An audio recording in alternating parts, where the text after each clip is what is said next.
Olá, queridos irmãos, a graça e a paz do Nosso Senhor a todos os que me estão a ouvir. Sejam muito bem-vindos a mais uma lição da Escola Bíblica Dominical para a classe de adultos, na versão em casa. Convido-vos agora a tirar um tempo para estudar e refletir na Palavra de Deus. Lembre-se que a Palavra de Deus é o alimento para a nossa alma, para a nossa saúde espiritual. A Bíblia é o registro das palavras do nosso Deus, por isso é tão importante que levemos a sério o seu estudo. Tudo preparado aí em casa? É importante que tenha consigo a sua Bíblia e vá seguindo as leituras sugeridas. Não se esqueça, valorize este tempo. Vamos prosseguir nesta série de estudos e reflexões baseadas no livro de Jó. A experiência de Jó descrita neste livro convida-nos a refletir e a avaliar a nossa visão de Deus e o nosso relacionamento com Ele em todas as circunstâncias da nossa vida. Desejo que estes estudos estejam a ser tão marcantes para si como têm sido para mim. Nas lições anteriores, estudámos os discursos entre Jó e os seus amigos que tinham vindo para consolá-lo. Percebemos que nestes discursos existe uma repetição de temas e uma insistência de posições. Os amigos de Jó falam o tempo todo que Jó, na verdade, é injusto e que ele deve ter um pecado escondido e que ele merece aquilo que está a sofrer. Por sua vez, Jó insiste desde o início que ele é justo e o que lhe está a acontecer é algo injusto. E por isso ele deseja falar com Deus. Ele tem uma causa perante Deus. Ele quer se defender diante de Deus. Na lição da semana passada, vimos que Jó estava no seu limite. Tinha esgotado toda a sua compreensão humana. E como não havia recebido qualquer ajuda dos seus amigos mais chegados, Jó sentiu que a sua única saída era procurar a sabedoria de Deus. O texto base da lição de hoje compõe a parte central do terceiro ciclo de discursos entre Jó e os seus amigos. Iremos estudar as últimas palavras de Jó, no caso, dirigidas a Deus. Convido-vos agora a tirar um tempo para orarmos juntos. Vamos orar ao Senhor pedindo que Ele nos abençoe através da Sua palavra. Paizinho, te agradecemos pela Tua palavra, pela maravilhosa oportunidade de a podermos estudar. Obrigada pela tecnologia que colocas ao nosso dispor, para que assim, mesmo separados fisicamente, tenhamos a possibilidade de continuar a estudar juntos a Tua Palavra. Te entregamos este tempo, abre os nossos corações, as nossas mentes, para recebermos a Tua Palavra. Abençoa e dirige este estudo. Em nome de Jesus. Amém. A lição de hoje tem como título O que faço agora? O texto base da lição vai desde o capítulo 29 até ao 31. Se ainda não leu todo o texto, proponho que pare o vídeo um pouco e tire um tempo para a sua leitura. Até já! Recordemos que Jó viveu antes de Jesus Cristo e provavelmente antes dos 10 mandamentos serem dados a Israel. Ainda assim, conhecia e adorava o único Deus verdadeiro que o tinha criado. Além disso, ele procurava viver pelos padrões divinos que caracterizavam o seu Criador. Em parte, foi pelo seu empenho em cumprir e praticar o comportamento divino que fez com que ele rejeitasse as explicações falsas para o seu sofrimento propostas pelos seus amigos. Na tentativa de encontrar uma explicação para o seu sofrimento, Jó passou a enumerar uma lista de possíveis pecados e a refletir se poderia ter cometido algum desses pecados. Jó faz um autoexame à sua conduta. Já agora, quando é que fez o último autoexame à sua conduta? Quais são os padrões éticos que regem a sua vida? Como é que se compara com os padrões éticos de Deus? A lição de hoje pretende ajudá-lo a fazer este autoexame, a avaliar os padrões que regem a sua vida e ajudá-lo a viver de acordo com os padrões éticos divinos. A nossa reflexão será baseada no capítulo 31, capítulo este que pode ser visto como as instruções para a vida de um homem de Deus. Vamos a isso? Proponho que abra a sua Bíblia em Jó, capítulo 31, e siga comigo a análise e reflexão de alguns versículos. Neste capítulo, Jó enumera um conjunto de ações que sabia que eram pecado perante Deus. Em cada caso, ele concordou que se tivesse cometido esses pecados, então merecia castigo. Mas a sua reclamação é que ele não tinha cometido esses pecados. Jó não estava a classificar-se como perfeito ou sem pecado, mas ansiava que Deus falasse como o Senhor omnisciente e lhe mostrasse se estava errado. Vejamos então o versículo 1. Fiz aliança com os meus olhos. Como, pois, os fixaria eu numa donzela? Aqui Jó declara que fez um pacto ou uma aliança com os seus olhos. O que é que isto quer dizer? Quer dizer que ele fez um compromisso com a pureza no olhar e, como consequência, também uma pureza no seu pensamento. Agora olhemos para o versículo 2. Que porção, pois, teria eu do Deus lá de cima e que a herança do Todo-Poderoso desde as alturas? Jó deixa claro que o seu concerto, a sua aliança, era com o Deus Todo-Poderoso. Jó era responsável perante Deus pelo seu comportamento. No versículo 3, podemos concluir que, tal como os seus amigos, Jó acreditava que aconteciam desastres àqueles que quebravam o seu concerto com Deus. Já no versículo 4, Jó afirma que Deus é omnisciente, conhecia cada passo de Jó, ele sabia quando Jó era fiel e quando ele cometia pecado. E igualmente Deus conhece cada um de nós e sabe tudo o que fazemos e pensamos. Proponho agora alguns momentos de reflexão. Pense, de que modo se mantém honesto para com Deus quanto ao seu comportamento? Quando é que sentiu vergonha dos seus atos ou pensamentos? Pausa o vídeo e tira um tempo para refletir. Olhemos agora para os versículos 5 e 6. Se andei com falsidade e se o meu pé se apressou para o engano, pese-me Deus em balanças fiéis e conhecerá a minha integridade. Aqui Jó concentrou-se na possibilidade do pecado da mentira ou engano e na rapidez e facilidade com que se cai nestes pecados. Na maioria das culturas, seja na cultura antiga ou moderna, dizer a verdade é uma expectativa ética. No seu concerto com Israel, Deus gravou a verdade como um dos mandamentos. Para agora um tempo para pensar na sua própria vida. Com que velocidade os seus pés se dirigem para a mentira e para o engano? Leia com atenção o versículo 6 e veja de quem era o julgamento mais importante para Jó sobre o seu estilo de vida e porquê. Sim, Jó desejava o julgamento de Deus porque a balança divina revela a verdade. Jó tinha a certeza de que até aqui a sua vida tinha sido pesada na balança da verdade divina, então Deus reconhecia a sua integridade. Note que Jó não está a tentar fazer-se justo ou queria refutar as acusações dos seus amigos. Podemos não ser tão conhecidos e influentes como Jó era no seu tempo, mas lembre-se, o nosso comportamento ético é um testemunho vivo de Cristo, tanto em casa como no trabalho ou em qualquer outro lugar onde estivermos.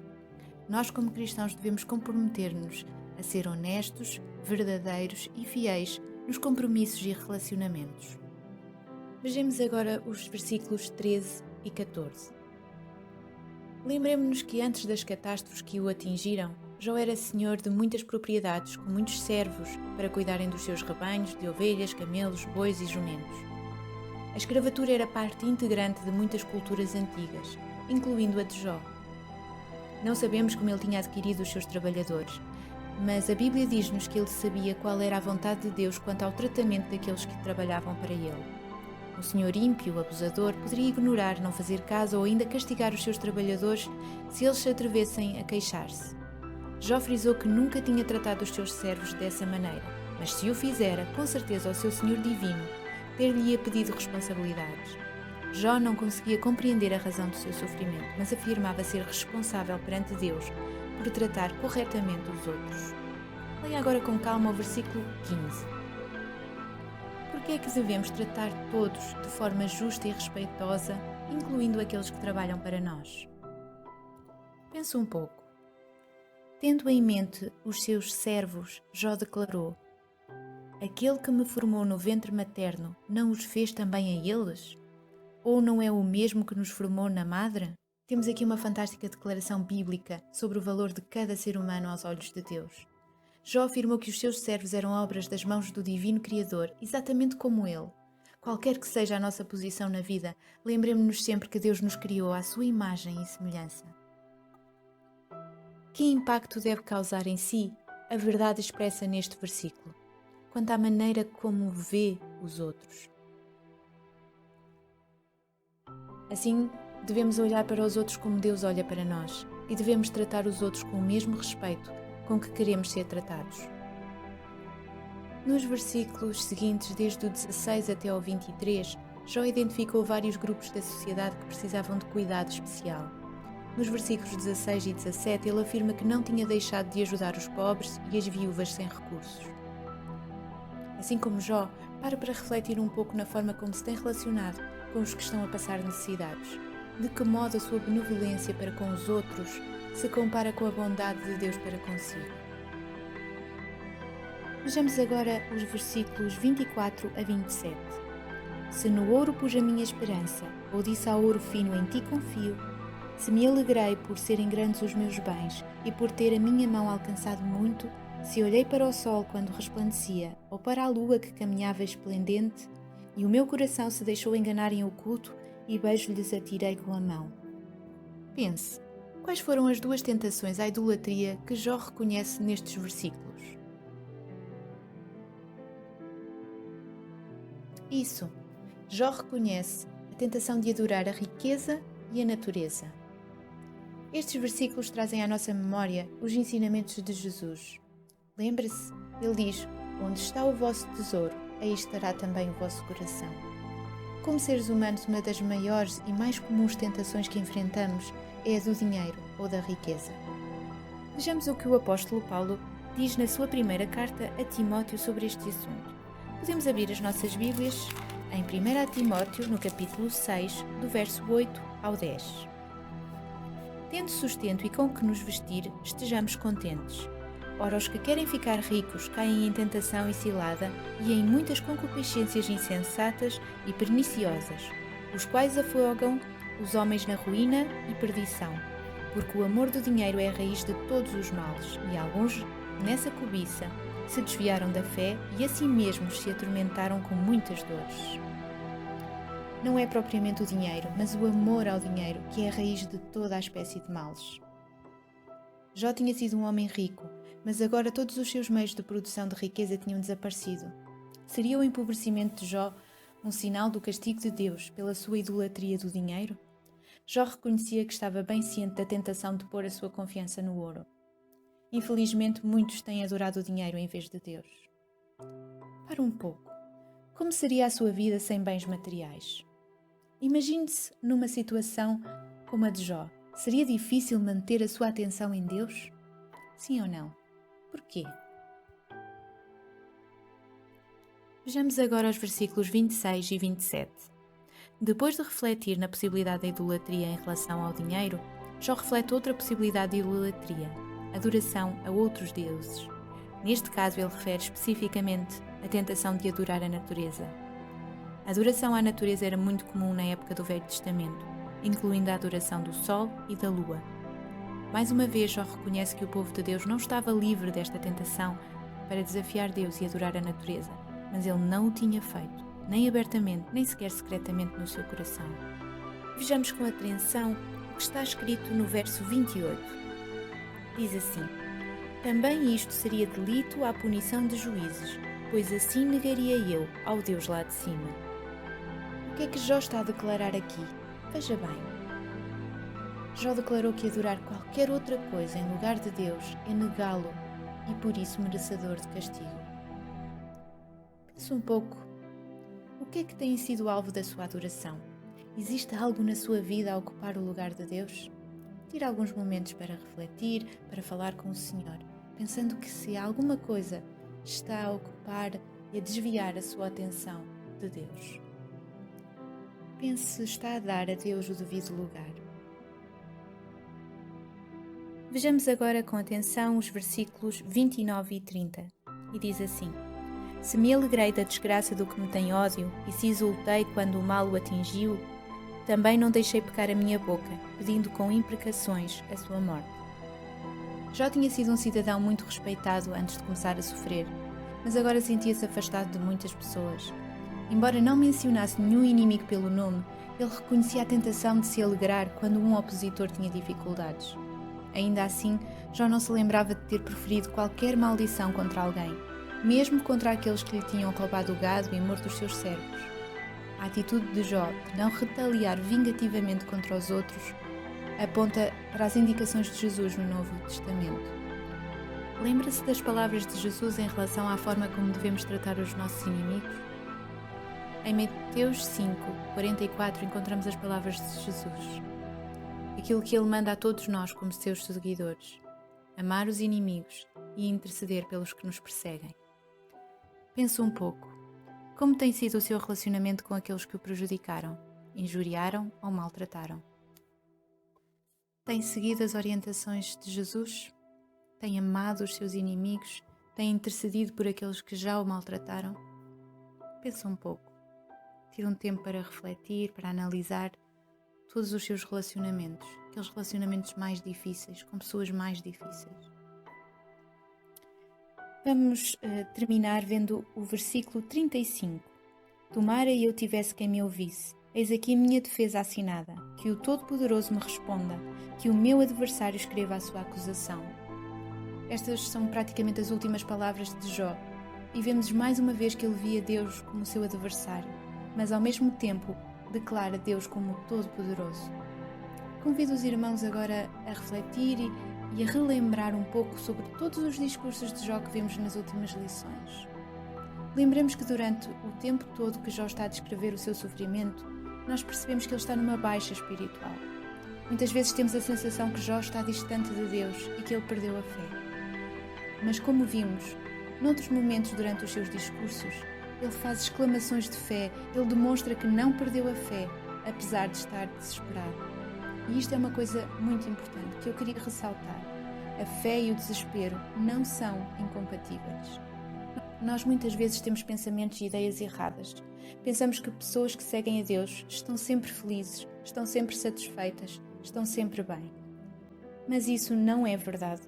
Todos nós somos seres humanos e os seres humanos têm momentos felizes e momentos tristes. E existem momentos tristes dentro da fé também. Olhemos com atenção para a situação de Jó. Ele perdeu tudo o que construiu a vida inteira desapareceu de uma hora para a outra.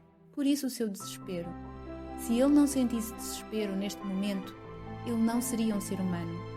Não é porque alguém tem fé, que teme a Deus, que ele não vai sentir o sofrimento, que ele não se vai desesperar. Muitas vezes nós pensamos que o relacionamento com Deus é um relacionamento sempre positivo, sempre feliz, sempre bom. Mas acontece que o ser humano não é assim. E como vemos no exemplo de Jó, mesmo nos momentos maus de sofrimento e desespero, confusão, não deixe de se relacionar de forma honesta e sincera com Deus. Às vezes penso que Deus deve olhar para nós e achar ridícula a forma como somos desonestos com Ele. A forma como nós o tentamos agradar, sendo que Ele está a ver que não está tudo bem. Ele sabe que não está tudo bem. Seja honesto com Deus em qualquer situação.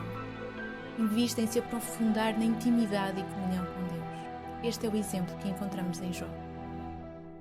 Antes de terminar, queria reforçar que para os cristãos não há fonte mais preciosa e importante de comportamento ético do que o próprio Deus, que nos criou e que, através de Jesus Cristo, nos salvou.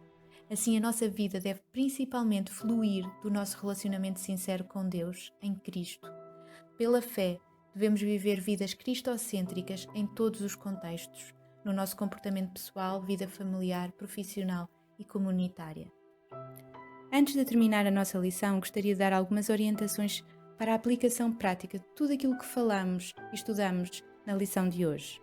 Como vai colocar em prática esta semana o que aprendeu na Palavra de Deus sobre viver uma vida de acordo com os padrões éticos e divinos? No poder do Espírito Santo, pratica a honestidade, a verdade e a fidelidade em todos os seus relacionamentos, inclusive no seu relacionamento com Deus.